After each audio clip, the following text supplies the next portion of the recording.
وقتی خلافات حضرت عمر بود میگد یک جوانی بود عرق نوش میگد. ببینید این حکایه را گوش کنید. جوانی میگد عرق نوش بود. حضرت عمر میدانستش میگه که همون جوان عرق خورده میگردد.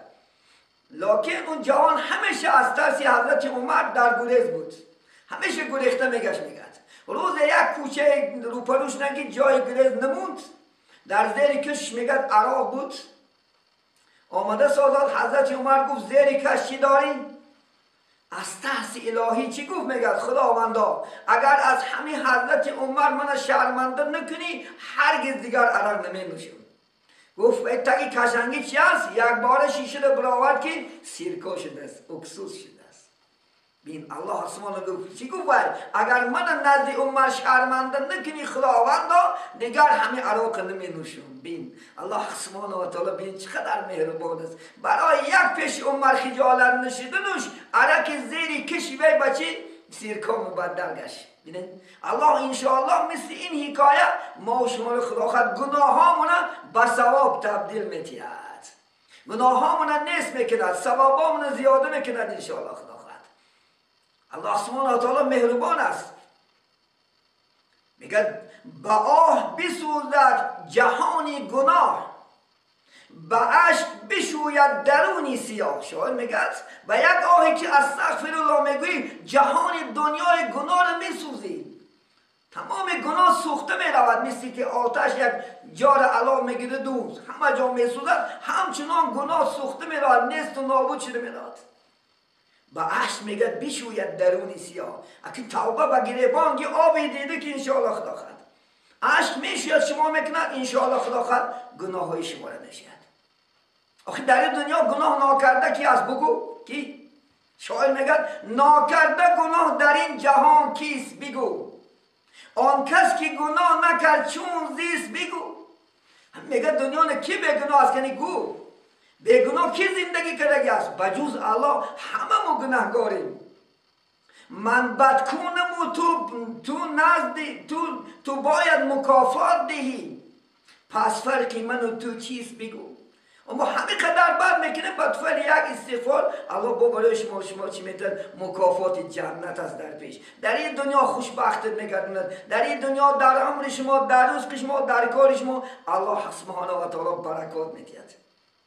ابو سعدی خودی روایت میکنه که حدیث از حضرت پیامبر صلی الله علیه و سلم از امتان میگه پیشین میگه یک مرد بود میگه 99 کس میگه به قتل رسانید. حدیث صحیح است. 99 کس.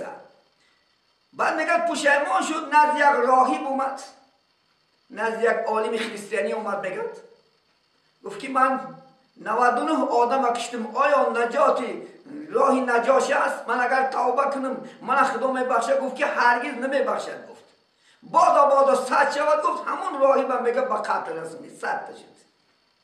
بعد یک کسی پرسید گفتن یگان عالم است، گفتن در فلان جا عالمی خدا خواهد اسلام است نزد هویرا. آمد میگن نزد همه عالم اسلام از روی گناه شکایت گفت من 100 آدم کشتم، آیا توبه کنم پشیمانش کنم و گردم خدا میبخشه؟ گفت که میبخشد. توبه کن. لیکن در فران گفتن دیار مسلمان ها زندگی میکنند همونجا کوچیده را. وقتی که میگد اون جوان لیبو چیزاش گرفت نیمی راه برد میگد تقدیر قضای الهی میگد عمرش با آخر رسید و حضرت جبرائیل میگد عزرائیل علیه السلام جانگیر جانش گرفت و وفات کرد. وقتی که وفات کرد میگد دو گروه فرشته میگد نزدش آمدن، یکی فرشته های رحمت و یکی فرشته های عذاب. در مابین کشماکشی ها شد. فرشته های رحمت گفتن که این خدا خواهد توبه به سوی توبه رفت از گناه پشیمان اینا ما به جنت میبریم.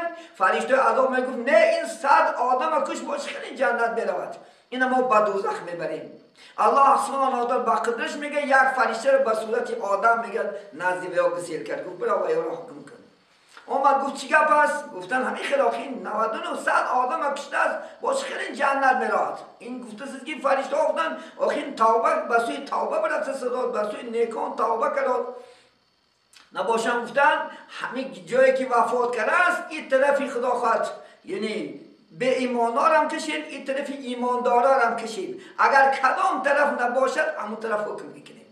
وقتی که میگن دو طرف هم میکشن یک وجه و طرفی چی؟ مسلمان ها گذشته است الله سبحانه و تعالی بخشیدش. بینید چنان خدا داره ما شما الله سبحانه و تعالی چی است؟ برای ما شما مهربان است.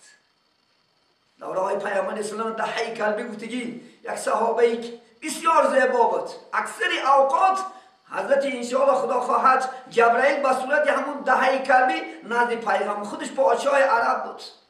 آمد میگن نزد چی؟ پیغمبر سلام گفت شکایت کرد گفت محمد من گفت در